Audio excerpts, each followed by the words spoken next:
हफ्ते का आखिरी कारोबारी सत्र। और एक और बात ध्यान रखिएगा, ये एक्सटेंडेड वीकेंड के सामने अब हम खड़े हुए हैं। ना सिर्फ सैटरडे संडे बल्कि मंडे एक नेशनल हॉलिडे होगी स्वतंत्रता दिवस के चलते। खैर, आप सबको एडवांस में ही ढेरों शुभकामनाएं। ये 75th ईयर ऑफ इंडिपेंडेंस, आजादी का अमृत महोत्सव।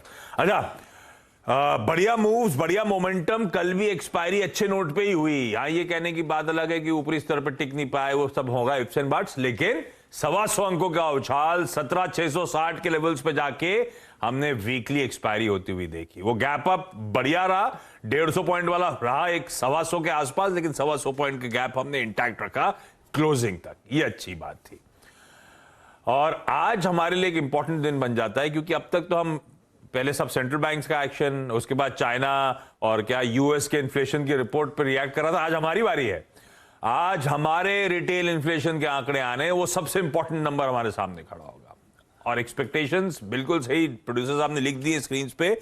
7.01% था इससे पहले जून में, हमारा 6.68% होगा। 6.68 मतलब ये हमारा आवाज का पोल हो गया, आवाज का एवरेज। लेकिन जिन लोगों से हमने बातचीत करी थी या जिनकी रिपोर्ट्स पढ़ी थी, 6.5 से 6.8 की रेंज है। मतलब सब मान के चल रहे हैं कि month on month cool off होगा। और कूल ऑफ इसलिए होगा कुछ फूड प्राइसेस, इवन वो एडिबल ऑयल्स वगैरह की प्राइसेस रिड्यूस हो रही हैं। तो ये सब रीजन है, थोड़ा सा कूल ऑफ होता हुआ इन्फ्लेशन आपको नजर आएगा। खैर, ये तो आज बड़ा इवेंट है इसलिए अपफ्रंट बता दिया। लेकिन देखिए क्यूज, एसजीएक्स निफ्टी कह रहा है कि 20, 25, 30 पॉइंट के आसपास की हल्की नरमी या फ्लैट ओपनिंग होगी, सुस्ती की तरफ ओपनिंग होती हुई नजर आएगी। क्यों ऐसा होगा? क्योंकि यूएस में भी ऐसे ही हुआ। कंसोलिडेशन में प्रॉफिट बुकिंग थी वैसे यूएस में। यूएस तो एक समय अच्छा मूव दिखा रहा था, इंटरडे चार्ट स्क्रीन पर आएंगे, पस्त पड़ गया, फिर उसके बाद जाते आते एकदम फ्लैट क्लोज हुआ। तो प्रॉफिट टेकिंग थी, इंडेक्सेस क्लोज हुए फ्लैटिश नोट पे, फ्लैट से स्लाइटली वीक। वो नैस्डैक जो आउट परफॉर्म कर रहा था वो 0.5% दबाव में चला गया। और आज सुबह के फ्यूचर्स एकदम फ्लैट। जहां कल यूएस के मार्केट्स क्लोज हुए, उन्हीं लेवल्स के आसपास इस समय फ्यूचर्स कामकाज करते हुए। तो तब और अब एक बार स्क्रीन पे दिखा दीजिए। हमने जो छोड़ा था उससे कुछ सुस्ती, कुछ नरमी डाइजेस्ट करनी है, ऐसी कोई ज्यादा नहीं है। अब जैसे डाउ में 100 पॉइंट की, वो देखिए स्क्रीन पर आएगा। एसएनपी पे 75, 20 अंक की, 20-25 अंक की, इस तरह की सुस्ती डाइजेस्ट करनी है। ये एब्सोल्यूट नंबर दिखाइएगा तब और अब में, ये कंफ्यूजन है। ये इससे आपको समझ में नहीं आया। ये हो गया कल का मूव और ये उसके ऊपर आज के फ्यूचर्स। लेकिन वो एब्सोल्यूट नंबर रखेंगे तब समझ में आएगा क्या डाइजेस्ट किया था, क्या आज सुबह की तस्वीर है। तो फ्लैट क्यूज है और फ्लैट रिएक्ट करता हुआ इस समय एसजीएक्स निफ्टी। ऐसे ही एशिया आपको फ्लैटिश नोट पे दिखे ही छोड़ दीजिएगा। जापान के बाजार में ख्याल से कल बंद थे, तो जब कल बढ़िया गैप अप सबने एंजॉय करा, जापान आज वो एंजॉय कर रहा है, बाकी सब फ्लैटिश नोट पे ट्रेड करते। वैसे में ग्लोबल संकेत है, कैसे नीरज जी बगल में बैठे हैं, इनसे जानेंगे। और बहेती साहब ने इस हफ्ते हम सब की बहुत बढ़िया मदद करी है। बहेती साहब फिर से जुड़ते हुए आपको आपकी स्क्रीन पे नजर आएंगे। बहेती साहब से जानेंगे हफ्ते के आखिरी दिन निफ्टी बैंक से कैसे कमाई करी जाए। पंडित जी, पहले क्यूज, कैसा मूड? कल तो वहाँ नंबर बहुत अच्छा है। WPI घट गया, एक्सपेक्टेशन था कि 0.2% बढ़ेगा, वो 0.5% नीचे आ गया। स्टिल मार्केट में बिकवाली हुई। हाँ। ऊपरी स्तरों से लोगों ने प्रॉफिट, मतलब पहले सीपीआई आए थे, उसके बाद WPI, दोनों में कंफर्ट उतना ही। सीपीआई तो घटा था। हाँ। जितना अनुमान था उससे नीचे आ गया वो। WPI तो नेगेटिव था, मतलब 1% चल रहा था, उसमें था कि और 0.2% इंक्रीज होगी एक्सपेक्टेशंस के मुताबिक, लेकिन वो तो घट गया एक्चुअली। तो दोनों ही कंफर्ट वाले आंकड़े, दोनों बहुत कंफर्ट में आ गए। हाँ, यहाँ पे अब क्वेश्चन आता है कि ये फिर भी मतलब मार्केट में सेल ऑन न्यूज टाइप हो गया क्या? सेल ऑन न्यूज प्लस लोगों को टू गुड टू बिलीव वाली बात है कि इतनी अच्छी चीजें एक साथ कैसे हो रही हैं। क्योंकि फेड अपने स्टांस पे एकदम स्ट्रिक्टली खड़ा है कि वो कुछ भी नंबर्स आए इससे ज्यादा वो खुश नहीं हो रहा है। इसको थोड़ा समझने की जरूरत है। हम लोग कल क्या चर्चा कर रहे थे, जबकि इन्फ्लेशन वहां का नीचे आ गया है, तो फेड को लेकर के लोगों के अंदर एक कंफर्ट आ रहा है कि वो अब इतनी हॉकिश पॉलिसी नहीं करेंगे, डॉइस हो जाएंगे, ये करेंगे, वो करेंगे। लेकिन फेड ने कोई ऐसे इंडिकेशन नहीं दिए हैं। तो यानी न इन्फ्लेशन गिरने के बावजूद वो अगर बढ़त पे कायम है कि हमको बढ़ाना है ब्याज दरें, तो मार्केट में ये सेल ऑफ इसलिए आ गया क्योंकि अब उनको लगता है कि शायद टू मच है। 20-20% की हाइक एक इंडेक्स में अगर एक 1.5 महीने में हो रही है, तो एक तगड़ी प्रॉफिट बुकिंग का कल सेशन वहाँ पे था। धीरे धीरे ये रेशनलाइजेशन होगा मार्केट में, और ये इंडियन मार्केट में भी आपको देखने को मिल सकता है। तो इसलिए कल मार्केट गिरा। सबको सरप्राइज था कि जब इतना कंफर्ट आ रहा है, इन्फ्लेशन गिर रहा है, वहाँ के गैसोलीन का प्राइस पहली बार मार्च के बाद $4 के नीचे एवरेज आ गया पूरी कंट्री का। लेकिन कल मैं एक कमेंट्री सुन रहा था यूएस की आशीष, उसने कहा कि देखिए ये जो 40 साल बाद इन्फ्लेशन ने अपना मुंह खोला है ना, ये आपको इतना आसान लगता है कि कवर कर लेगा। तो मैंने कहा क्यों नहीं कर लेगा, जब आप इतनी बुरी तरीके से गिराने पे लगे हो तो क्यों नहीं कवर होगा। उन्होंने कहा हमने गिरा दिए, रियल स्टेट के प्राइस गिर गए, क्रूड के प्राइस गिर गए, एनर्जी प्राइस गिर गए, लेकिन आपको पता रेंटल इनकम कितनी बुरी तरीके से बढ़ी है, हाईएस्ट लेवल पे पहुंच गई है वो। एवरेज मकान का किराया 1,60,000 रुपये यूएस में एवरेज, और इससे भी ज़्यादा है, 3-3, 4-4 लाख रुपए। तो बोला जब मकान नहीं बिक रहे तो रेंटल नहीं बढ़ रहा, अब रेंट खर्चा तो हो ही रहा ना आपका, किधर से भी घुमा के ले लो आप। तो उसने बोला ये कंट्रोल करने में समय लगे, एक कॉर्नर आप टाइट करोगे तो दूसरे कॉर्नर में स्वेलिंग आएगी। तो बोला ये हो रहा है, इसलिए इतना ज़्यादा मार्केट जो खुश हो जा रहा है उसको थोड़ा सा रेशनल बिहेवियर करना चाहिए। तो कल की सेल को इस तरह समझना चाहिए। फिर भी मैं ये कह रहा हूँ कि ऐसा कोई बहुत बुरा नहीं हुआ है। मार्केट डेली बेसिस पे, आर्ली बेसिस पे सेंटिमेंट में मूव कर रहा है, कल एग्जैक्टली वैसा ही हुआ। हो सकता है आज शाम को फिर इवन आप डाउ फ्यूचर्स देखेंगे ऊपर है, ग्रीन में ट्रेड कर रहे हैं वो, लेकिन असली वजह ये है इसलिए लोगों ने थोड़ा थोड़ा प्रॉफिट वहाँ पे बुक किया। अब देखना सबसे महत्वपूर्ण आज आप अपने नंबर्स हैं, और यूके के शायद जीडीपी नंबर भी आ जाएंगे, तो उस पर भी हमारी नज़र रहेगी कैसे होते हैं।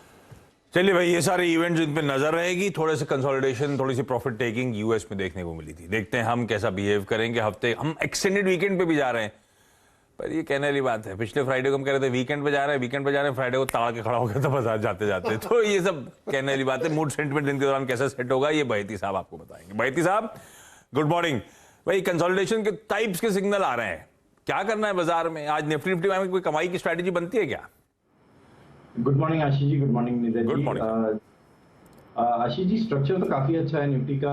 जरूर एक शायद हो सकता है कंसोलिडेशन डे रहे, बट एक अपॉर्चुनिटी बनेगी इंट्राडे भी to buy the dips, since हम एक्सटेंडेड वीकेंड पे जा रहे हैं और एक क्लियरिंग हॉलीडे भी है ट्यूसडे को, तो थोड़ा सा लाइट रहकर ट्रेड करने की सलाह रहेगी। बट ओवरऑल लॉन्ग साइड में ही सलाह है बाय करने की। जो निफ्टी में एसएल मेंटेन करना है वो 17,550 के करीब का, और हमें लगता है कि 17,900 तक के लेवल्स निफ्टी में देखने मिल सकते हैं। जो अपसाइड के की लेवल्स है वो है 17,717, 830 और 17,900।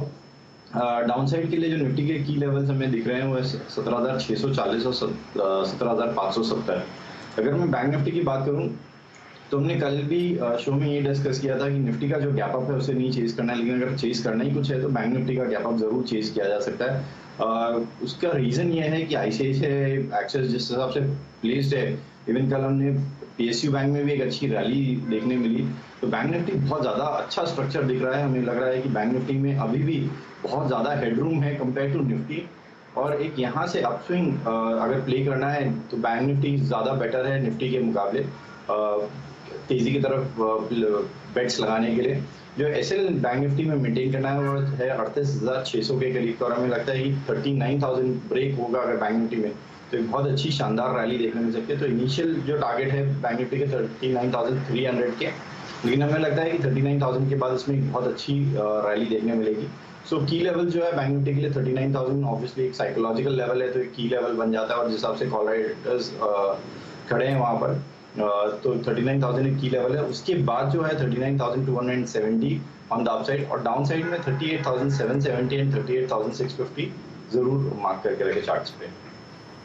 ब्यूटीफुल। ये हो गई आपके लिए लेवल्स आपकी स्क्रीन्स पर, नोट डाउन कर लीजिए। बैदी साहब की स्ट्रैटेजी इस हफ्ते बहुत गजब की रही है, तो लेवल्स भी क्लियरली डिफाइंड थे, और वैसे ही बाजार की ट्रेजेक्टरी भी आपने नोटिस करा होगा बनती हुई नजर आई। पर सुना है स्टॉक्स की न्यूज आप बता रहे हो? यस, आज मेरा मन था। ठीक है, क्या है भाई आज की न्यूज? पहला स्टॉक जो अपोलो हॉस्पिटल्स के जो नंबर्स हैं उस पर ध्यान देना चाहिए। आप सरासरी तौर पे देखेंगे तो नंबर आपको लगेगा कि ठीक ठाक है, लेकिन दरअसल नंबर उतने अच्छे हैं नहीं, क्योंकि मार्जिन फ्रंट पे हर सेगमेंट में लगभग दिक्कत है यहाँ पे। चाहे आप साल दर साल देखें, चाहे तिमाही देखें, 13.8 से घट के 12.9% आया है मार्जिन साल दर साल, और 12.9 जो है क्वार्टरली सामने अगर आप देखें 13.1 से घट गया है। 24/7 डिजिटल जो आर्म है उनकी, उसमें 140 करोड़ का एबिट लॉस हुआ है। अच्छी रिकवरी दिख रही है। अदर देन -X कोविड का जो उनका कामकाज है उसमें एक रिकवरी देखने को मिल रही 7-8% की है, लेकिन मार्जिन जिस तरीके से हिट हुए हैं वो लगता है कि थोड़ा सा मार्केट इसमें डिस्काउंट करेगा, दबाव देखने को मिल रहा है। तो आप लार्जली मिक्स कह सकते हैं, लेकिन मार्जिन फंड अगर आप देख रहे हैं तो नंबर कमज़ोर है।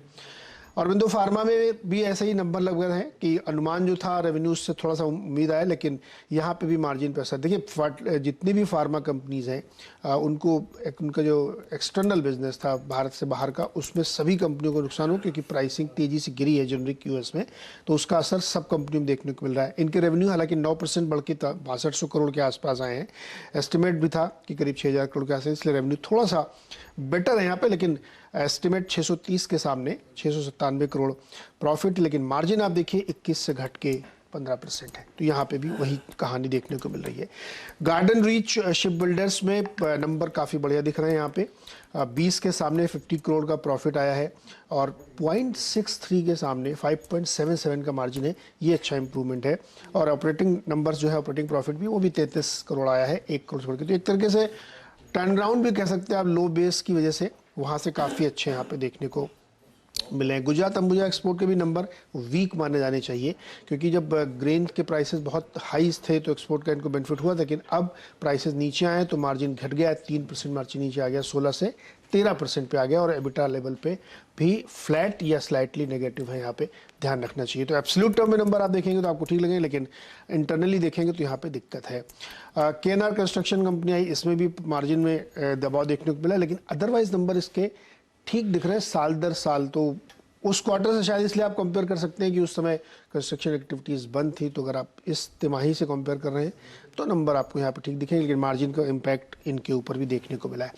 स्टर्लिंग एंड विल्सन में एक ब्लॉक हो सकता है ऑफर फॉर सेल के जरिए आज यहाँ पे सपूर जी पल्लोन जी करीब 1.25% अपनी हिस्सेदारी बेचेगा, और फ्लोर प्राइस 270 रुपये पर शेयर यहाँ पे रखा गया। तो ये कुछ स्टॉक है जहाँ पे आपको आज नजर रखनी चाहिए। ओके भाईती साहब, आपके नजर में क्या है भाई, आपका आज का टॉप ट्रेड?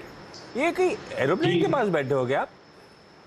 नहीं आशीष जी, बहुत बारिश हो रही है पुणे में 4 दिन से। ऐसा लग रहा है ना पीछे ऐसा कि एयरक्राफ्ट में बैठे हुए हैं। मैं तो विमान नगर के आसपास ही घर होगा इनका, उधर जो विमान नगर क्या, विमान नगर एयरपोर्ट है वहां पे पुणे में? ऐसा है ना उधर विमान नगर के आसपास रहते हो क्या आप? नहीं, मैं वाकड़ के पास।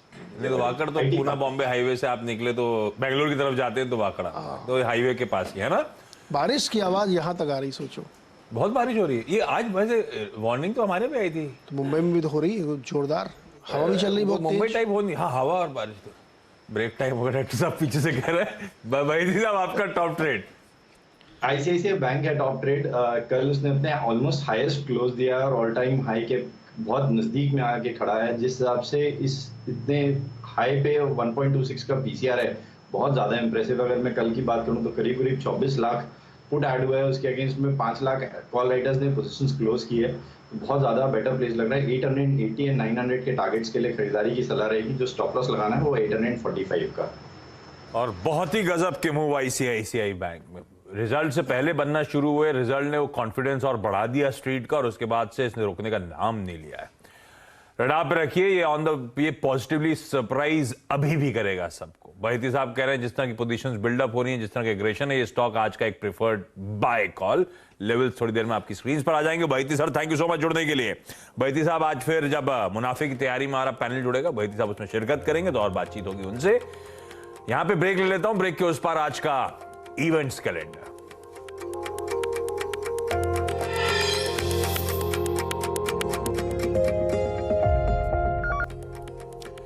चलिए ब्रेक के बाद आपका स्वागत है। आज का इवेंट्स कैलेंडर अब आपकी स्क्रीन पर आएगा।